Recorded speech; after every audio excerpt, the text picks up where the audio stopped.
Well, hello. Today, I'm excited to have the one and only Cindy Sisson, Executive Director of the Women in Motorsports North America. Cindy has made her mark in the sports world on multiple different levels and in various roles across major sports. From funding her own agency to raise funds for scholarships for NASCAR drivers and race teams, to being recognized by former First Lady Michelle Obama for her work dedicated to fighting childhood obesity. Every time there wasn't a door, Cindy built one. Every time there wasn't a seat at the table, she set up a whole new table. And she's been doing this for 40 years.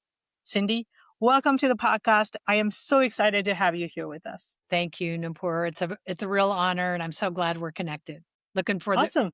forward to our journey. Yeah.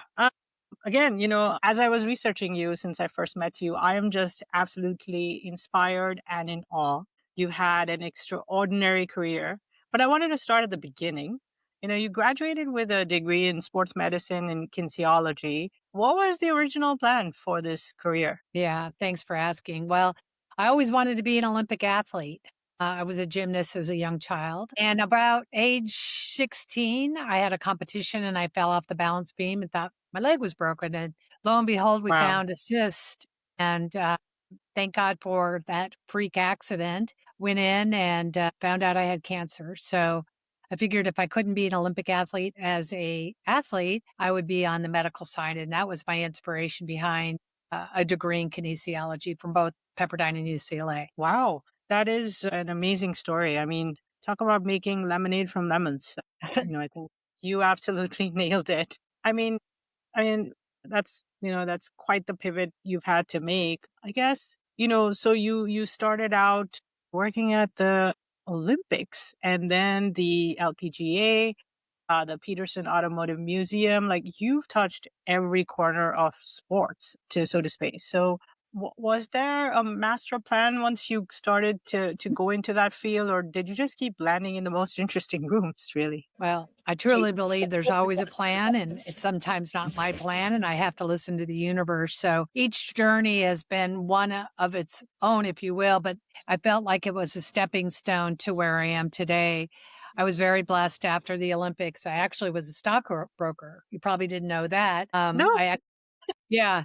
I've had so many chapters that sometimes my LinkedIn is so long, I had to delete some of them. But after the Olympics and just finishing up my master's, what next? And I was blessed to work for a gentleman who was a commodity trader for E.F. Hutton. And so he convinced me to come on board with my personality and ended up getting I guess it was a Series 63 and Series 67. And my biggest client was a guy named T. Boone Pickens. So I traded all his cattle and oil futures. Yeah, true story. Nice. And I ended up being one of the number one new account openers for E.F. Hutton. And it was really creative because I had bought the list from my working at the Olympics. I also had the list from me working at the PGA Tour, and I would call people and I Yeah. would say, I've got an investment for you that, it's a gold medal investment. Gold medal? Well, I worked at the Olympics. Yeah. And it quickly became the number one account opener for the entire EF Hutton system. But what's really fun, Nupur, is what I teach people is I would call them if they were rude to me. I accidentally sent them an anchovy pizza. But the reason I think that I was the number one new accounts opener is I have a little bit of a talent as a calligrapher. And so back then we didn't Oh, have emails. We didn't have Google. We had to do everything through the postal service. So when I addressed their envelopes, I would do it in a very pretty writing. And they said, "Oh, I know who you are. Your envelope is right here on the counter. I couldn't throw it away because your writing was so pretty." I share that because I always tried to find a little bit different edge, a little bit different twist. And that's how I think people remember me most. It's just my little Cindyisms, if you will. Cindy, I thought I had researched you well, but I've been surprised with like every other sentence that you've said in terms of your life story. I'm in absolute awe even more than I was before we started. It's just, yeah, I mean, when are you writing your book? That's my question. Well, that comes up a lot. And there is a book inside Yeah. of me. The name of it is already there. It's called How to Succeed in Business Without Really Crying. Not trying, crying, Oh, because I love that. there's there's been some crying journeys along the way. It hasn't all been a bed of roses, but I do want to write a book. And now ChatGPT, I call her Sally, is my best friend. So Yeah. I might start just throwing in some words and asking Sally to help me write my book, because my hope and my dream would be to inspire somebody through the journeys, the incredible journeys that I've had along the way. Yeah, it's been amazing. I guess when, was there a moment you realized that motorsport specifically was where you wanted to be, or was that also a progression of, different jobs you had that kind of got you into that sphere? Well, I get asked that question a lot, and it's another story. So, 1982, I was at Pepperdine, Okay. and right before the Olympics, and I was going to give a tour of the Olympic venues to a group of individuals that were there for the what's called United States Olympic Academy, and these are geeky people like myself who love the Olympic Games. And I drove up to Pepperdine. It's on a big hill, and I parked at the time my boyfriend's car. And I got out of the car, walked across the street, and I looked around, and the car rolled down the hill all the way down to PCH, and it totaled the car. And it happened to be a Porsche. So Oh my God.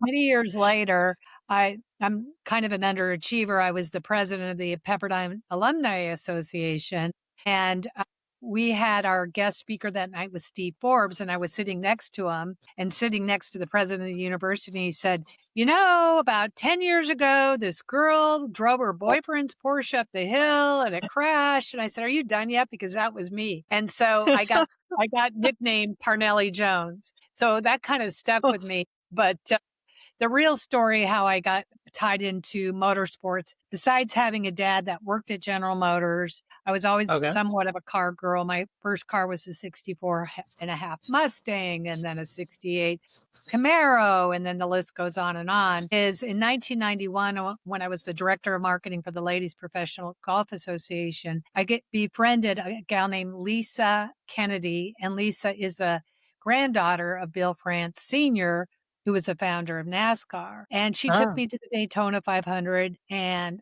I was hooked, line and sinkered. And that's really where I found my love for NASCAR and for racing and all things fast. That is, yeah, yet another amazing story. Seriously, that book needs to get out there really quickly. Speaking of amazing stories, when I was researching your background, I was blown away with your ability to start things from scratch and then scale it to new heights.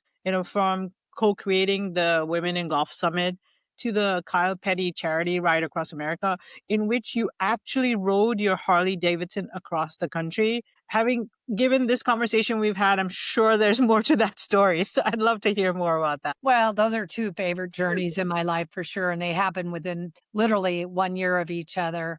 At the time, again, I was the director of marketing for the Ladies Professional Golf Association. And, at that time, women were just not taken seriously in golf. So what's the best way to teach an industry is to talk about the economics. So in 1991, I created the Women Golf Summit to teach the economics of the women golfer. And at the PGA show, made the announcement, reached out, and we had almost every CEO from every golf company attend. It was so Nice. successful that every other year we did another summit. And it really did change the way the golf industry marketed to women. Same year, I get approached by Kyle Petty. His dad is Richard Petty. And we're at a speedway called Talladega in Ah, Alabama of all places. And he calls me into his holler and he says, I want to start this charity ride across the country to raise money for the Victory Junction Foundation, which was founded by Kyle's son, who was killed, for children of need with, desperate diseases, if you will. And I know I'm saying that wrong, but I'm like, okay, what do you want me to do? And he goes, well, I want you to put it together. And I said, when? He goes, in 6 weeks. So I said, in 6 weeks. Okay. So basically created the name, the logo, raised the sponsorship. Tina Budd, who's my partner in crime, all things business for over 30 years. We mapped out every bathroom from San Francisco to Charlotte. And I decided a week before the ride, you know what? I'm going to give it a go. And I bought a Harley. I shipped it to San Francisco. You bought a Harley. You had never ridden a Harley before that. Never ridden a Harley before. Oh my No. God. Okay. Yeah.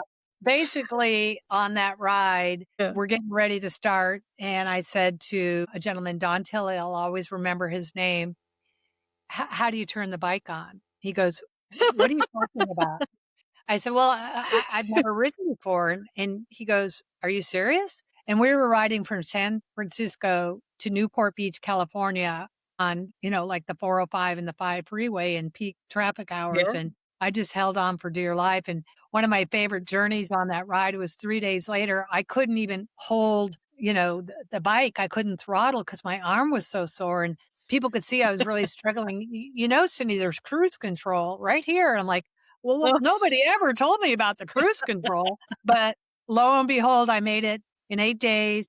Proud to say I started out with a little Sportster. God, I've got so many stories with that bike. But after getting into yeah. Las Vegas, there's a gentleman, he's, not with us anymore today, named Robert Yates, big team owner. He goes, why don't you take my Dyna Wide Glide? And it's a little bike into a big bike. And he goes, it's going to be much easier for you. So I was blessed and got to ride Robert Yates' bike across the country. But I always say next to having my son, it Yeah. was the either stupidest or greatest thing I've ever done in my career. But don't get me wrong, I love my son. He's the joy of my life. But it was really a stupid thing to do. But yeah, I did it. Well, I mean, there you go. I always feel like life is made up of those moments where, you do the things you thought you shouldn't have done, and they just make the most sense afterwards, to be honest. Yeah, they Oh, just both of they celebrated the ride this year was 30 years. Now the summit oh, was only 3 years, but because of the golf summit, if I uh-huh, might say why that was so important, is 6 years ago, I get a call from Matt Cruz, who had just started the Nashville IndyCar race. And this is right at the end of COVID. And he said, Cindy, nobody does anything for women in motorsports. Why don't you think big? I'm going to uh, give you the world stage or give you Nashville to come up with a big idea. And I'm like, 30 years ago, I helped change. Let me rephrase that. I don't change industries. I grow industries by attracting 52% of the population, and that's the women. uh, So I decided I'll just do another summit. And I called my dear friend Lynn St. James, actually best friend Lynn St. James and Tina Budd, who I mentioned earlier, and said, what do you guys think? And they said, well, let's do it. We had no sponsorship. We had nothing. So I put down my credit card and rented out a honky tonk bar and hoped a couple of people would show up. And lo and behold, we sold it out with 110 people, and kind of the rest is history. And behind me, you see 6 years, or that's 5 years later, this will be our 6th year, 634 of my closest friends and believers that we're making a difference to advance, connect, and enable all careers for women in motorsports. that is amazing. I did have a question in terms of like what was your thought process starting it when like we were still kind of in the middle of a pandemic in 2021. Again, yeah, what was the thinking behind thinking people were going to show up in person? Well, it's funny. Thank you for asking again. But yeah, we were at the end of a pandemic. And prior to Women in Motorsports, I had an agency called GS Events. And I won't go into why it was called that. But why do you start an events company in COVID? Well, you're kind of stupid. But I pivoted and I created a podcast called Women Shifting Gears. And I've Okay. had about 100 women on the podcast. It was hosted by an amazing, talented woman named Amanda Busick, who's you can watch her almost every weekend, either in NASCAR at the truck races or the NHRA or SRO or the Ferrari Challenge. And she was my host. And we grew it significantly. And it was a lot of women more in the automotive industry. So, when you're sitting at home with COVID, you have nothing to do on a Wednesday night but drink wine. So we started a series of virtuals as well on Huh? Zoom. My Uh, favorite product, Zoom, hint, hint, wink, wink. And we would bring out just the incredible leaders in the industry in automotive. And I said, I'm doing these podcasts and I'm doing these virtuals. Why don't we do something where we lead up into the Indy Grand Prix?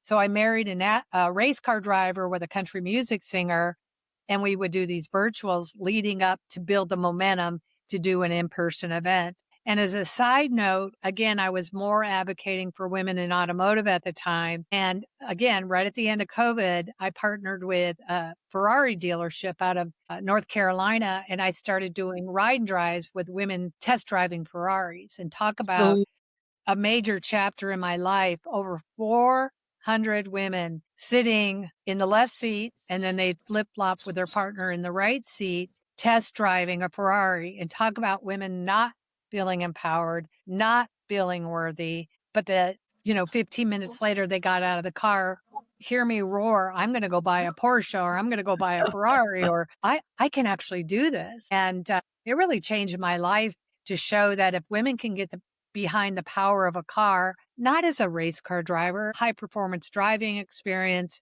it gives them a lot of confidence, in their life, in their career, to know that they could be behind a Ferrari or a Porsche or a Maserati or a Lamborghini. It's total empowerment. It's one of the other greatest chapters of my life. Yeah, I mean, that you have a lot of great chapters. I am again just soaking it all in really, and I'm thinking to myself, why was I not there to drive that Ferrari? Because that would be a dream. Fun fact, like the whole reason that I'm interested in motorsports is I love fast cars. I love, as you said, the empowerment of like being able to control that mean machine. Fast and the Furious is my best movie series outside of the drama. It's just all the fast cars. But yeah, that's an amazing story about how the Women in Drive Summit came up. I guess, can you talk more about like who are the women you think will benefit from coming to this summit? Is it for women already in the sport? You mentioned, just people who've never actually been in a Ferrari before and are driving this. Like, what was that demographic you were trying to attract? Well, it's a really good question because, again, the mission of WIMNA is advancing, connecting, enabling all careers in motorsports. When we started early on, it felt a little driver-esque, if you will. What I mean is more focused on race car drivers because they are the stars. But we grew our audience to 634, not by being focused on drivers. It's all careers, from hospitality to engineering to tire changers to PR. And we really morphed into the next generation. So last year we came up with an idea and we created a case competition where we invited universities to create teams of 4, and that could be boys and girls together. I call them boys and girls. I'm allowed, I'm old. But they would get a question and they'd have a week to answer the question. They would submit virtually, usually on Zoom, their case competition prompt. And out of the 21 universities, 84 college students, 5 teams were picked. They get another question. They come to our summit, and then they got to present into a panel of judges in person. That was so successful that this year we're blowing it out of the water. We have a database of almost 400 universities that we'll be reaching out to.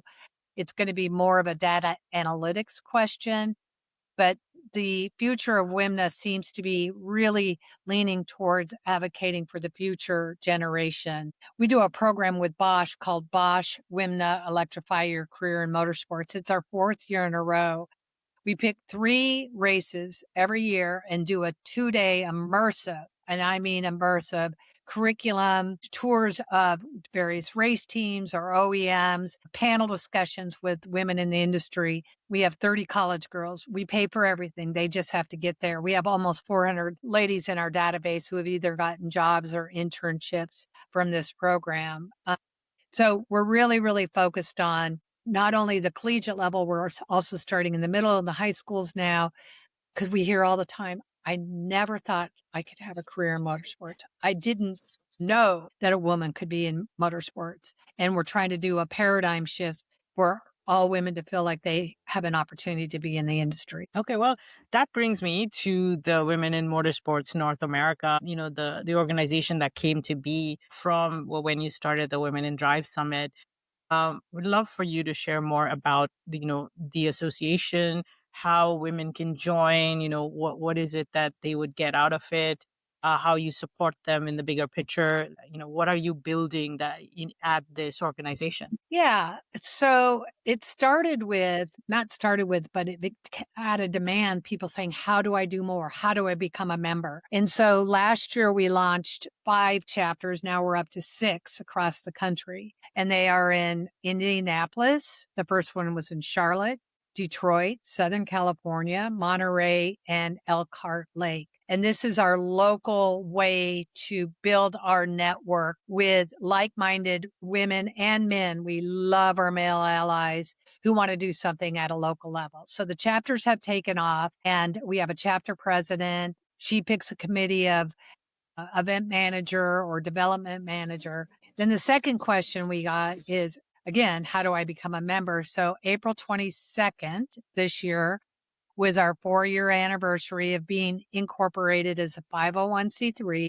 And we All right. launched WIMNA Nation, which is our membership program. And it's got 4 levels, collegiate levels at 25, early professionals, 75, more seasoned veterans like myself, 150, or a one-time lifetime membership at 1,000. And we're not even 2 months in, and we already have 200 members. Our target this year was 25 lifetime members. We're already over 30 lifetime members. And the importance of sharing that is because we're a not-for-profit. We need to raise money to advance our mission through scholarship programs or event programs for professional development and networking, and quite frankly, to pay our staff of one, which would be myself. Right.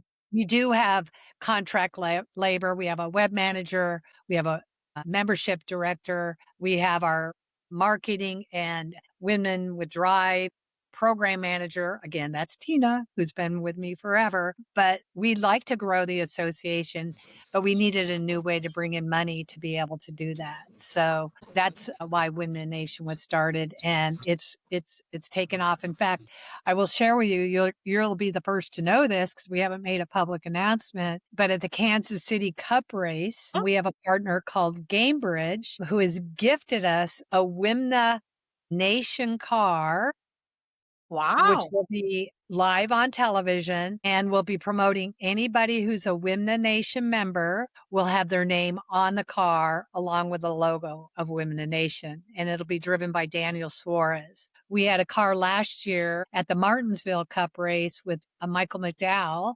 He actually coined the term WIMNA Nation, and that's Okay. what we adopted as our membership program. So we'll be launching that really soon and encouraging people to sign up. And, you get a lot of benefits. We have a membership discount program. We have discounts to our chapter events, to our Women with Drive Summit. We're launching a program June 24th called WIMNA Career Connect, Okay. and it'll be for men and women. It'll be virtual career fair 24/7. And we're bringing all the biggest names in the industry together to be the major hub for careers in motorsports. And that's where we spend our money to, again, help people find careers in this industry. There's nothing on the market like it right now. Yeah. I've done some research, and yeah, I don't think there is. It's a hard enough time in this world to get any job. So I think this will be huge for folks that are interested. Now, let's shift gears to something that is truly surprising and different that I found about you is the documentaries that you produced. What inspired you to do so, and what do you want people to take away from these documentaries? Yeah, that's my, everybody has a hobby. They like to play golf or ride their bike. And mine is to tell the stories of forgotten women. And I have a business partner. I'm so blessed. Her name is Pam Miller. A little Okay. braggadocious on Pam. Pam was the first woman to ever produce a Formula One race. She has Oh, produced every NASCAR race, Cup race, the last 20 years on Fox. And 2 years ago, she got promoted as the executive producer for all of IndyCar. So if you watched the last 2 Indy 500s or the Wienermobile races or the races at Laguna Seca or anything, that's Pam Miller. yeah. So All again, right. end of COVID, we'd known each other 30 years, and Uh-huh. she said, Cindy, you're doing such a great job of telling the stories or advancing or advocating for women. And there are stories of women way before our time that nobody knows about. And she started listing off some names. She goes, what if we collaborated and wrote a series and pitched to Fox? Like, all Okay. in. So the series is called Left Behind, and there's Uh-huh. stories about women who have truly been left behind. And every year for the past 4 years, during March for Women's History Month, we launch a new documentary. So the first one is on Betty Skelton. Skelton, not skeleton, Skelton. Betty Yeah. was a racer back in the late 50s. Actually, I won't tell the story because you have to watch it, and I'm happy to Yeah, yeah, share those with you to push out. But she yeah. was an aviatrix, then became a driver. She was the first woman to launch the Corvette brand. And sadly Uh-huh. enough, a lot of people, even from GM and Corvette, didn't know who she was. The next woman, Paula Murphy, she was the first woman to test drive at IMS in 1963 with a guy named Andy Granatelli, first woman to get her NHRA license. She was just a mom from Palmdale, California, and became this incredible racer. And then most people know the third one.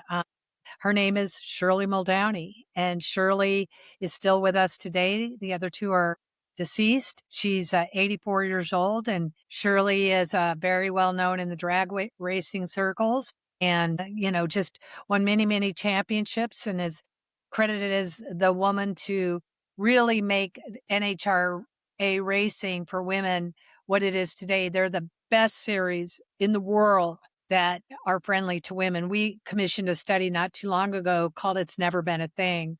And the NHRA by far is the most friendliest to women drivers. You're seeing it today with Leah Pruitt and Erica Enders and Maddie Gordon and Angie Smith, and the list goes on and on. And then right now we're knee deep in our next documentary. She'll air in March, and that's Janet Guthrie, who this year is celebrated during the IndyCar Cup weekend, the first woman to race NASCAR, and 1976 and the first woman to race an IndyCar race in 1977. And so Janet Guthrie will be our next documentary, and she's still with us today. She's 88 years old.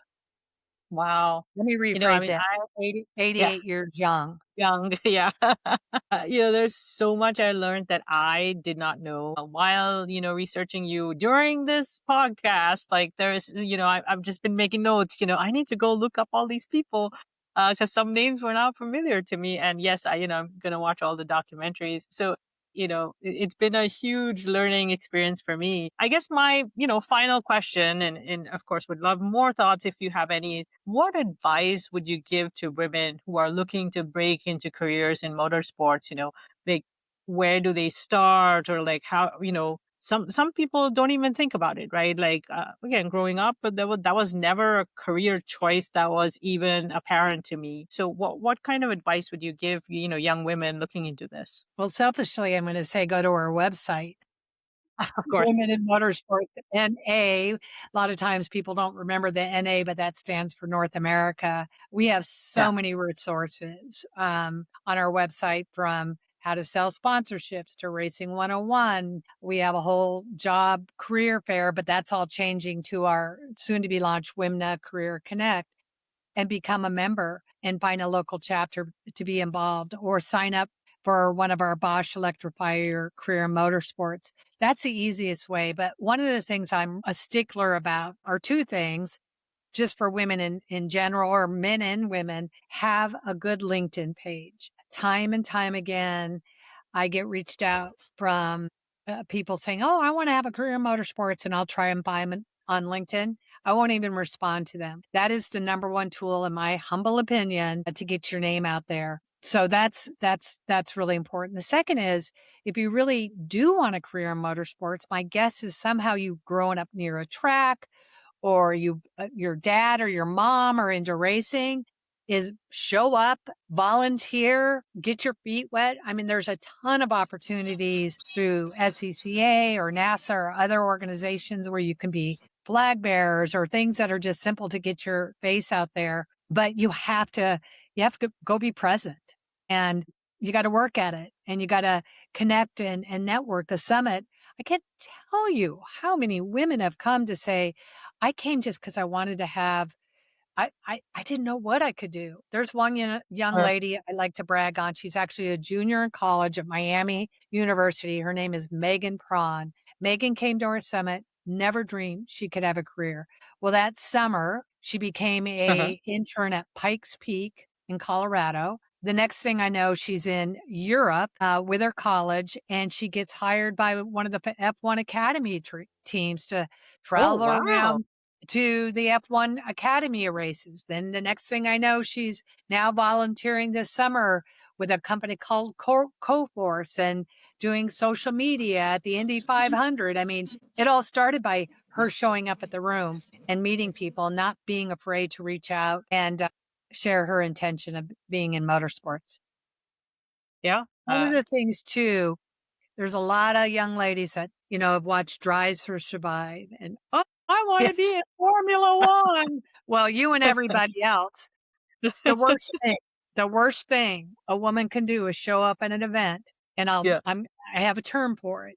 You show up Okay. and they're called the belly button girls. And the belly button Okay. girls show up with their crop tops in their spandex pants or their holy jeans, expecting to be discovered to be working in Formula One. Ain't gonna happen, sister. Yeah. You have to be Yeah. professional. You have to be intentional. Yeah. One of the things I'm really very focused on is today I wore my WIMNA shirt, and I cannot tell you how many times I try to impress upon people. If you're in a Formula SAE program at your local university, wear your logo and wear it proud. Because when you're at the airport or the grocery store or just out in the open, people will notice that and say, I know of WIMNA. And it always starts a conversation. So be professional, be tidy, if you know what I mean. Have a Yeah. LinkedIn. And right now, email and social media is the best way to reach out. If you're going to send somebody an email, please do not have, hi, I am blah, blah, blah. I'm Noopur and I want to be in motorsports. Can I have 30 minutes of your time? Noopur, really? And I'm expecting to know who you are. So on your email signature, have your first name and your last name and maybe the school you're going to and the year you're graduating and your LinkedIn connection and your phone number. Because so many young girls reach out expecting me to respond with their first name. Not going to happen. So these are It's just very little teeny things that are so simple to fix. And it's interesting because everything you mentioned is something you have to do in any job search. So why would it be different, right? Like, why are people thinking they can just show up and get a job? And as much, I mean, I have a love-hate relationship with Drive to Survive. As you and I have talked a little bit, I'm a huge Formula One fan way before Drive to Survive was ever, a thing. And so I appreciate the exposure it has given the sport. But yeah, it also feels like it has now become this congregation place for people who feel a bit entitled to come in and be like, okay, I'm here now. How do I get to be a part of this? When, you like any job, you have to work your way to get there, to get to that, the final goal that you're looking at. So Or be this willing has to been be on a ladder program up to the job. So right. don't think you're just gonna, fly to the UK and work for Formula One. Get your feet Right. wet with NASCAR or the NHRA or IndyCar or, karting, whatever it is. Get that on your resume. Now, by the way, when you build a resume, don't save it as my resume. Put your name on it. So when somebody's searching you, Yeah. they know that it's Yeah. your name, not my resume. I mean, that's the Nothing best figure. analogy. Yeah, the best analogy is that even when you look at the Formula One drivers, they didn't just wake up and become Formula One drivers. They started in karting. They did, the lower series, and they had to win those series to be even considered for that seat, right? So yeah, I mean that's fantastic grounded advice. I think that everybody should look at. It's like it may seem glamorous, but if that's really where you want to be, first you should be passionate about it, because if you're going in for the glamour, you're in the wrong spot, right? So this has been amazing, Cindy. Any last words before we wrap this up? Well, just check out womeninmotorsportsna.com. Look at all of our social media. We announce a lot of events, a lot of things coming down the pike, and just love to see you. Love you to have you be a part of our journey, and you too. Oh yes, absolutely. I'm looking forward to it. And I definitely, want to meet Cicely, who's the president of the Monterey chapter. I'm very excited with all the doors you've opened for me, like literally in the 2 weeks I've known you. So I really appreciate that. Well, that's a wrap for our episode today. Thank you very much.